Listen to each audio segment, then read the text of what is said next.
बोलिए जी।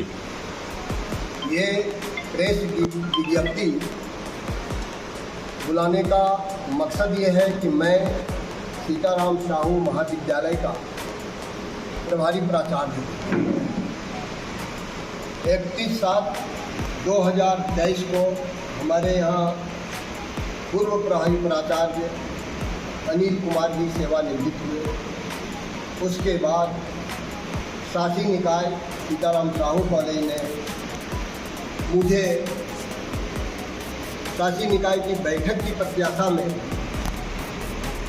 प्रभारी प्राचार्य का पद प्रभार हमें दिया गया और फिर पुनः 20/8/2023 को शासी निकाय की बैठक कर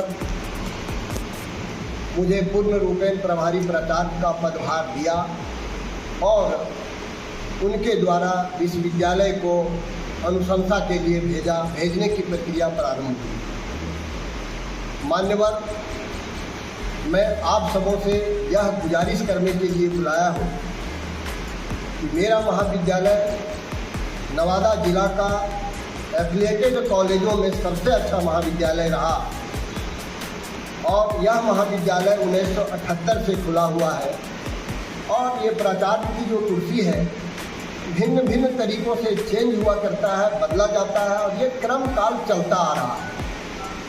अब इसमें वो ऐसे प्रभारी आ जाते हैं जिनको इस महाविद्यालय से बहुत ज़्यादा लगाव होता है और वो विकास की प्रक्रिया प्रारंभ करता है। इस सोच से अलग होकर भी कुछ ऐसे प्रभारी आए, जैसे मेरे हिसाब से आप सबों को इस बात की जानकारी होगी कि इसके पहले जो पूर्व प्रभारी प्राचार्य थे वो पता नहीं किस सोच के व्यक्ति थे। महाविद्यालय का सर्वांगीण विकास क्या, किसी एक पक्ष के विकास के बारे में भी उन लोगों ने नहीं सोचा। हमारे यहाँ एक शिक्षक प्रतिनिधि हुआ करते हैं और वो शिक्षक प्रतिनिधि लगातार 3 साल से, क्योंकि होता तो प्रतिनिधि साल भर का होता है, 1 साल का होता है, लेकिन उसका पीरियड दूसरा नोटिस निकलते निकलते लगभग 1.25 साल 1.5 साल हो जाता है। तो 3 साल से शिक्षक प्रतिनिधि भी हमारे यहाँ काम करते रहे और ये शिक्षक प्रतिनिधि और जो पूर्व प्रभारी प्राचार्य जिनकी सेवानिवृत्ति हुई, इन लोगों ने मिल करके इस महाविद्यालय का ऐसा जनाजा निकाला कि यह प्रत्याशित लोग भी नहीं सोच पाते।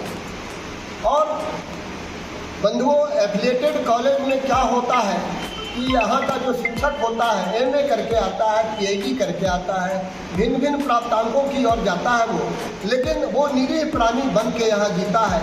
एक शिक्षक प्रतिनिधि इस तरह का शोषण करता है महाविद्यालय का और जब प्रभारी से उनकी तालमेल बन जाती है तो महाविद्यालय का विकास अवरुद्ध हो जाता है। अभी कुछ दिन पहले उन लोगों के ओर से एक YouTube में एक डाला गया और इस तरह से अपभ्रंश महाविद्यालय के सारे चित्र को निकाला गया।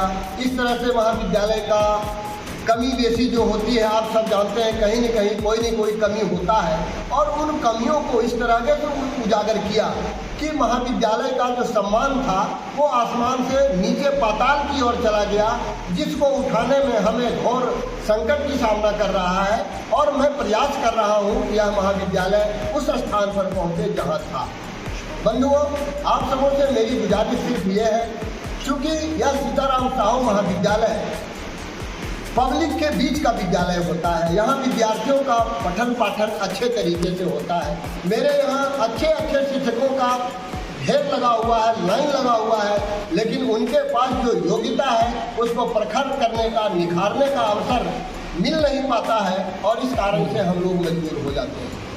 खैर देखें, शासी निकाय हमें बनाने का प्रयास किया, लेकिन हमारे जो प्रतिद्वंदी हैं वो विश्वविद्यालय में जांच कमेटी के लिए प्रयास कर रहे हैं और जांच कमेटी की उम्मीद करते हैं कि जांच कमेटी मेरे यहाँ आने की तैयारी चल रही है। अब इस जांच कमेटी से क्या होता है, चूँकि हमारे दूसरे जो एक प्रभारी प्राचार्य जो हमारे कॉन्टैक्ट में हमारे कंपटीशन में है, उनका नाम है किरण कुमार।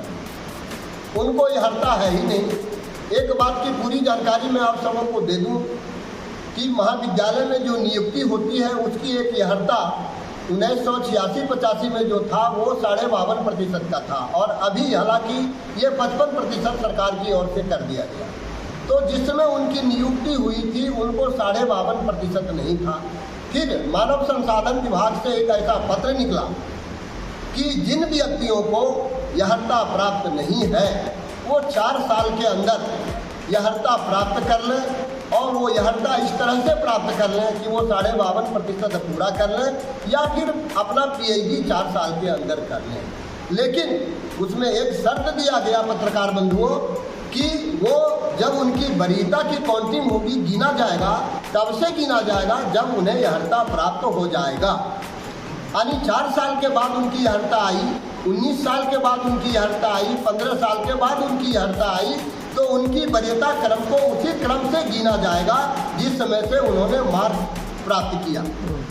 लेकिन यहाँ कुछ ज़बरदस्ती इस तरह से हो रहा है कि थोड़ा सा पठन पाठन में महाविद्यालय के वातावरण को थोड़ा सा गंदा बनाने का काफ़ी प्रयास किया जा रहा है। खैर, मैं एक प्रेस विज्ञप्ति तैयार किया हूँ, उस प्रेस विज्ञप्ति में आप सबों को देने का मैं प्रयास कर रहा हूँ। आप सारे लोगों को जो अच्छा लगेगा वो आप अपने पत्र के माध्यम से, अपने पेपर के माध्यम से उसे उजागर करने का प्रयास करें। क्या नाम हुआ सर आपका? मेरा नाम हुआ सर डॉक्टर कृष्ण मुरारी साहब। तो अभी आप सीताराम साहू कॉलेज के प्रभारी प्राचार्य हैं जी। समस्या कहाँ उत्पन्न हुई? समस्या हुआ, मेरा जो कंप्यूटर है ना वो क्या किया, एक और समस्या में बीच में रखना भूल गया था। जो पूर्व प्रभारी प्राचार्य जो सेवानिवृत्त हुए थे वो का किए हम लोगों को लड़ाने के उद्देश्य से किरण कुमारी को भी अपना प्रभार दे दिए, जबकि ये नियम नहीं। नियम यही है कि एफिलिएटेड कॉलेज शासी निकाय से चलता है और शासी निकाय के ही सारे नियमों को पालन होता है, लेकिन इन्होंने लड़ाई लगा दिया और लड़ाई लगा के चल दी। प्रभारी प्राचार्य का चिट्ठी आपको मिला है ना? हाँ बिल्कुल, शासी निकाय से मुझे प्रभारी प्राचार्य का चिट्ठी प्राप्त अभी है? बिल्कुल। अभी आप दिखा सकते हैं? बिल्कुल दिखा सकते हैं। ठीक, मेरा बैग मंगाए।